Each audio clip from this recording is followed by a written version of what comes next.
Mary, magandang hapon sa iyo. Magandang hapon po, Idol Rob. Kumusta? Anong pinaka-latest dyan sa Laguna? Ayun po, sir, ngayon po ay nandito po tayo sa Cavinti Municipal Police Station at kasama po natin yung magkabilang panig sila Sir Esguera and then si Sir Aurelio po de Leon and syempre po si Major De Castro at nagkaharap-harap po kanina at nagkaroon na po ng amicable settlement po. Yun ang maganda pakinggan, amicable settlement para hindi na magkaroon ng demandahan. Madalas sa maayos na usapan. Magandang hapon po, Major De Castro, sir. Okay, yes, so Major, mabuti na lang at nandiyan po kayo at sabi po ng aming reporter na dahil po sa inyo, nagkaroon po ng amicable settlement. Ano po yung napag-usapan, Major, sir? Ganito po, sir. Yung magkabilang panig po, nandito ngayon sa aking tanggapan at sila po ay gumawa ng kasunduan. Initially po, nagbigay po ng 20,000 yung mag-asawa po ni Francis. Opo. Doon po sa kay Ate Marites, sa asawa po ni Kuya Edgar. Tapos, sa kasulatan po na habang naka-confine po si Kuya Edgar sa veteran, ay susuporta po sila sa gastos. Ganon din po yung gastos sa pamasahe at sa pagkain ng magbabantay, sir. Ayun. Okay. Sir Aurelio, magandang hapon. Magandang hapon po, Sir Rafi. Sir Aurelio, maraming binanggit si Major na mga offer nung kabilang panig. So, base po sa mga sinabi ni Major sa pag-usapan ninyo dyan, supposed to be amicable settlement, kayo ho ba isang ayon at happy ho ba kayo? Masaya kayo? Ay, po, nagkaayos po ang kabilang panig. Eh, okay po naman, sir. So Major, I just want to make sure na yung offer na yun, pumapayag naman pala, happy po itong si Aurelio, dapat kayo po mag-assure, Major, na matutupad po yung mga napag-usapan dyan, Major, sir. Oh, yes po, sir. Tinitiyak po na matutuloy po to. At saka merong nasa kasunduan din po na pag inilabas po si Kuya Edgar sa ospital, may pagpupulong pa po magaganap at susuportahan po ang yung gagawin sa kanyang paggagamot at therapy po. Okay, sige po. Patrolman, nagpapasalamat po kami sa iyo at sa iyong misis, dahil tunay naman talagang hindi niyo po tinatakpan yung responsibility from day one base po sa inyong mga kwento at kwento na rin po ng kabilang panig. Nandiyan po talaga kayo, lalo si misis. So, I really appreciate that at saludo po ako sa inyo na hindi po kayong tipo na tumatapos sa responsibility. So, yung sa akin na naman po, Patrolman, kung ano na pag-usapan dyan, dapat po talaga masunod, Patrolman. Ano po? Opo, sir. Opo, sir. Hanggang sa mga labas po si Kuya Edgar, makipag-usap po kami sa pamilya para ma-settle po lahat ng mga pangangailangan po. Sir Aurelio, at kayo rin po, Patrolman, pasalamatan niyo po si Major.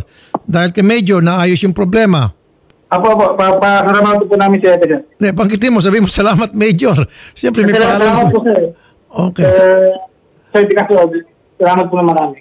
Ikaw, Sir Aurelio, pasalamatan niyo po si Major dahil po sa ginawa niyo facilitation na ayos yung problema. Salamat po, Major. At nagkaayos na po kaming parehas panig namin, sir.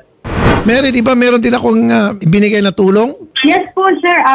Ayun po, naiabot na po natin yung 50,000 po na financial assistance dito po sa asawa po ni Sir Edgar po kahapon po. So, nasabi po nila na malaking tulong daw po yan para sa mga gastusin nila habang nakakonfine si Sir Edgar. Ito po yung asawa, sir.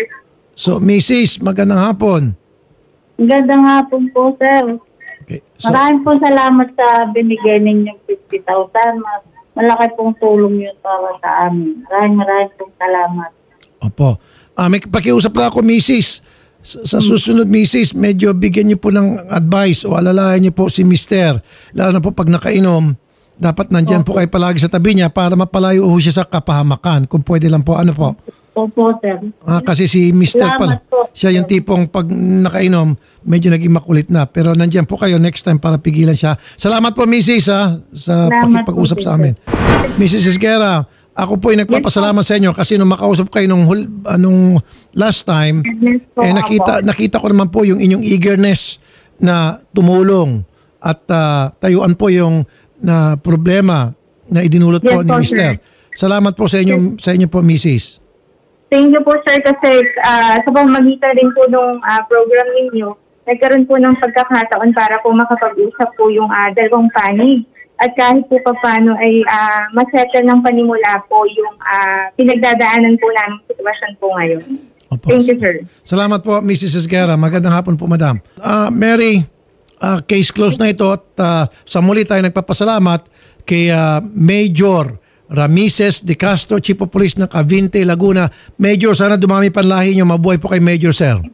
Yes, sir. Thank you po, sir. Thank you din po, sir, sa inyo, sir. Thank you po. God bless po, Major. Okay. Yes, sir. Thank you po, sir. Thank you po. At ito pong advice ko sa mga taong umiinom. Ako rin po umiinom ako noon, di ba? Opo. Malakas pa ako uminom noon.